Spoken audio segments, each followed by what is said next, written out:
మొదటి హామీ 5 సంవత్సరాలు 20 లక్షల ఉద్యోగాలు కల్పిస్తామని హామీ ఇచ్చాం అధ్యక్ష.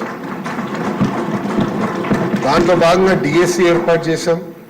ఇప్పటికీ పెద్ద ఎత్తున ఒప్పందాలు కుదిరించుకున్నాం. స్పీడ్ ఆఫ్ డూయింగ్ బిజినెస్ లో ప్రైవేట్ రంగంలో కూడా పెద్ద ఎత్తున ఉద్యోగాలు ఉపాధి కల్పించే దిశగా ప్రజాప్రభుత్వం పనిచేస్తుంది అధ్యక్ష.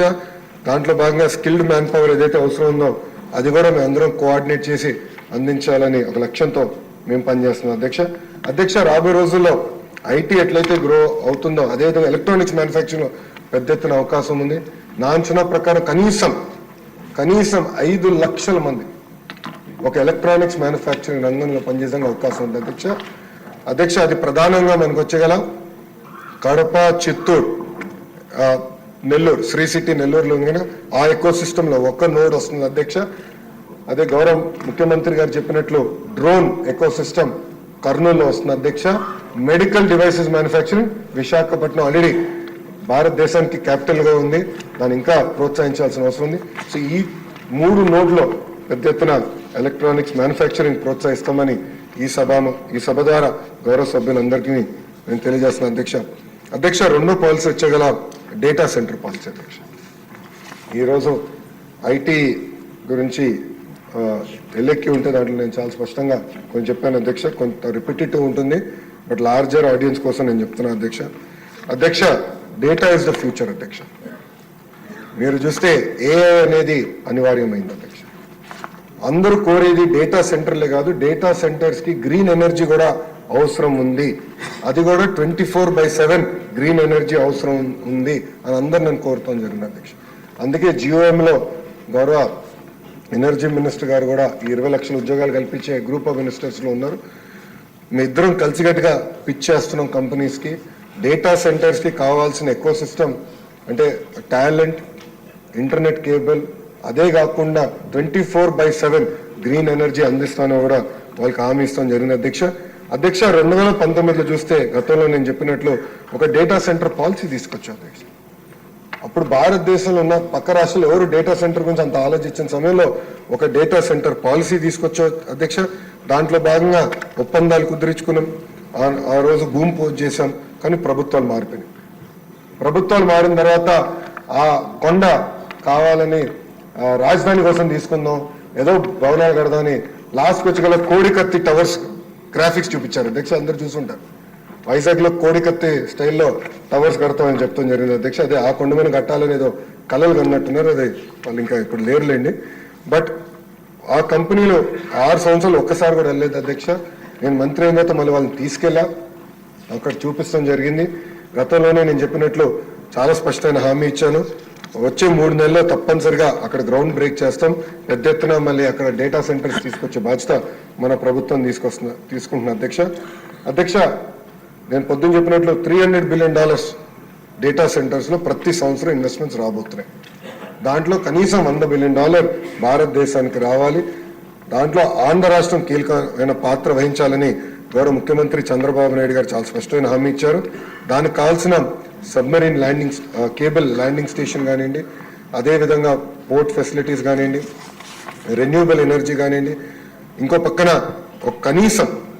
కనీసం 1 gigawatt worth of investments, data centre investments మన రాష్ట్రంలో తీసుకొచ్చేదానికి రాబోయే 5 సంవత్సరాల్లో తీసుకొచ్చేదానికి అనేక ఇన్సెంటివ్స్ ఇస్తున్నాం అధ్యక్ష.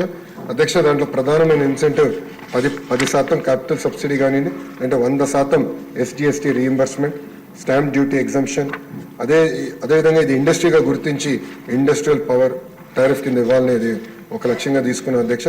ఇంతేకాకుండా అధ్యక్ష 50 మెగావాట్ల కన్నా ఎక్కువ ఎవరన్నా డేటా సెంటర్ ఏర్పాటు చేయాలన్నా, లేదంటే 5,000 కోట్ల కన్నా ఎక్కువ పెట్టుబడులు పెట్టాలనుకుంటే వాళ్ళకి కస్టమైజ్డ్ ఇన్సెంటివ్స్ ఇవ్వాలనేది గౌరవ ముఖ్యమంత్రి చంద్రబాబు నాయుడు గారు ఆదేశాలు జారీ చేస్తాం జరిగింది అధ్యక్ష. అది పాలసీలో కూడా పెట్టాం అధ్యక్ష.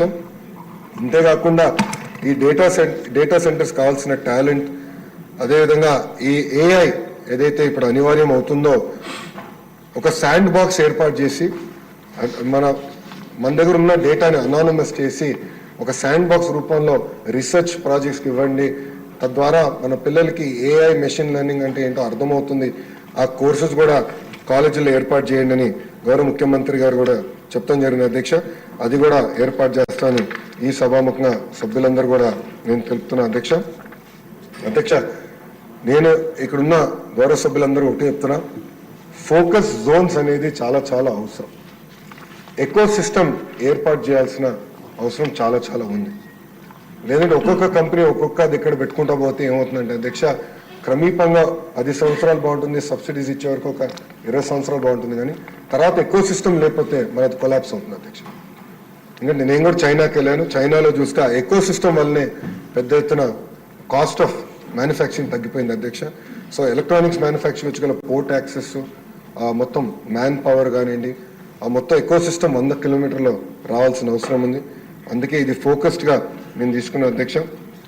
అధ్యక్ష, మీరు చూస్తే పక్క రాష్ట్రాలతో పోల్చితే మనం బెస్ట్ ఇన్ క్లాస్ సబ్సిడీస్ అందజేస్తున్నాం అధ్యక్ష. ఏ రాష్ట్రం అందజేయని విధంగా బెస్ట్ ఇన్ క్లాస్ సబ్సిడీస్ అందజేస్తున్నాం, స్పీడ్ ఆఫ్ డూయింగ్ బిజినెస్ అందజేస్తాం. దాంట్లో ఎలాంటి సందేహం లేదు. దాంట్లో భాగంగానే టీసీఎస్ వచ్చింది, దాంట్లో భాగంగానే రిలయన్స్ ఇండస్ట్రీస్ వాళ్ళ బయోఫ్యూల్స్ ప్రాజెక్ట్ వచ్చింది, దాంట్లో భాగంగానే ఆర్సిలర్ మిత్తల్ ప్రాజెక్ట్ అధ్యక్ష. One of the largest investment in steel sector, ఆ భారతదేశంలో one of the largest investment in steel sector అది ఆంధ్ర రాష్ట్రంగా వస్తుంది. నిజంగా గర్వకారణం అధ్యక్ష. ఇవన్నీ కూడా స్పీడ్ ఆఫ్ డూయింగ్ బిజినెస్ వల్ల వచ్చింది అధ్యక్ష. సో ఇన్సెంటివ్స్ పక్క రాష్ట్రాలు కూడా ఇస్తున్నారు, పక్క రాష్ట్రాలు కూడా పోటీ పడుతున్నారు. But speed of doing business లో మనం నెంబర్ 1గా నిలబడాలి అధ్యక్ష. తద్వారానే ఈ పరిశ్రమలని పెద్ద ఎత్తున వస్తాయి. దానివల్లనే నిరుద్యోగ యువకులకి పెద్ద ఎత్తున ఉద్యోగాలు ఉపాధి కల్పించగలుగుతామని ఈ సభాముఖంగా గౌరవ సభ్యులందరూ తెలుపుకుంటూ అధ్యక్ష, 164 సభ్యులందరూ ఇక్కడనే ఉన్నారు. సభ్యులందరూ కూడా మళ్ళీ కోరుతున్నాం, పొద్దున్న కూడా కోరాం, మళ్ళీ కోరుతున్నాం. ఆల్రెడీ ఒక సభ్యుడు కూడా వచ్చి కంపెనీ పేరు, ఫోన్ నెంబర్, వాళ్ళు ఎలాంటి పెట్టుబడులు పెట్టాలనుకుంటున్నారని కూడా నాకు ఇష్టం జరిగింది. మనందరం ఒక బ్రాండ్ అంబాసిడర్గా మారాలి. మన ప్రాంతాన్ని మనం ప్రమోట్ చేసుకోవాలి. పాలసీస్ అన్ని ఇప్పుడు మేము ముందలు పెట్టాం. ఐటీ పాలసీ కూడా త్వరలోనే మేము తీసుకొస్తున్నాం. సో మనందరం ఈ ఎంఎస్ఎంఈ, గౌరవ మంత్రి గారు కూడా ఎంఎస్ఎంఈ పాలసీ గురించి కూడా గతంలో మాట్లాడారు. 3-4 సెషన్స్, ఇదే సెషన్లో 3-4 రోజుల ముందల అది కూడా చెప్తాం జరిగింది. పాలసీ గురించి కూడా మాట్లాడారు అధ్యక్ష. సో పాలసీలు అన్ని తీసుకొచ్చాం. మనందరం కలిసికట్టుగా ఆంధ్ర రాష్ట్రాన్ని ప్రమోట్ చేయాల్సిన బాధ్యత మనందరి పైన ఉంది. తద్వారానే 20 లక్షల మందికి ఉద్యోగాలు, ఉపాధి మనం కల్పించగలుగుతామని మీ ద్వారా గౌరవ సభ్యులందరూ నేను తెలుపుకుంటూ, గతంలోనే చెప్పాను, మీకు కాంటాక్ట్స్ ఏమైనా ఉన్నా, రోలర్ డెక్స్ ఏమైనా ఉంటే నాకు చెప్పండి. వాళ్ళందరికీ పర్సనల్గా కలిసికట్టుగా వెళ్ళి రీచ్ అవుట్ చేద్దాం. అవసరమైతే కలిసికట్టుగా ప్రయాణం చేద్దాం, వాళ్ళ దగ్గరికి వెళ్దాం, పెట్టుబడులు తీసుకొద్దాం. చంద్రబాబు నాయుడు గారి లక్ష్యం ఒకటే, గౌరవ ముఖ్యమంత్రి గారి లక్ష్యం ఒకటే, అన్ని రంగాల్లో ఆంధ్ర రాష్ట్రం నంబర్ 1 ఉండాలి.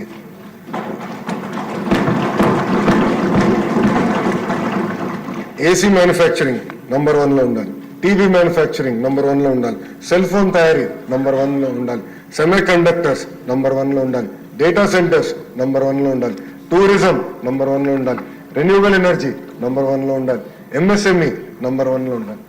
అది చంద్రబాబు నాయుడు గారు ఆదేశాలు అధ్యక్ష. చంద్రబాబు నాయుడు గారు చాలా స్పష్టంగా కేబినెట్ లో కూడా చెప్పారు, నంబర్ 2 అంటే that is number 1 in losing అని. సో నంబర్ 2కి ప్లేస్ లేదు, అన్ని రంగాలు నంబర్ 1 ఉండాలి. దానికి మీకు ఎలాంటి పాలసీ కావాలంటే నేను మీకు పాలసీలు అందజేస్తాం, మీకు ఎలాంటి ఇన్సెంటివ్స్ కావాలంటే అందజేస్తాం. మీరు పరిగెత్తండి, అంటే ఆయన మాట చెప్పాలంటే నాకన్నా స్పీడ్ లో పరిగెత్తండి. మీరు ఇంకా స్లో ఉన్నారని గౌరవ ముఖ్యమంత్రి గారు ప్రతి కేబినెట్ మీటింగ్ లో చెప్పడం కూడా జరుగుతుంది అధ్యక్ష. తప్పనిసరిగా పెట్టుబడులు తీసుకొస్తాం, పెద్ద ఎత్తున ఉద్యోగాలు, ఉపాధి తీసుకొస్తాం. దాంట్లో ఎలాంటి సందేహం లేదు అధ్యక్ష. కానీ కలిసికట్టుగా చేయాలని ఇక్కడ ఉన్న గౌరవ సభ్యులు అందరూ తెలుపుకుంటూ, నాకు ఈ అవకాశం ఇచ్చిన మీకు నా హృదయపూర్వక ధన్యవాదాలు తెలుపుకుంటూ సెలవు తీసుకుంటాను. నమస్కారం. ఇప్పుడు ముఖ్యంగా గవర్నమెంట్ బిల్లు ప్రవేశపెట్టవలసిన అవసరం ఉంది. దానికి ముఖ్యమంత్రి గారు కూడా రిప్లై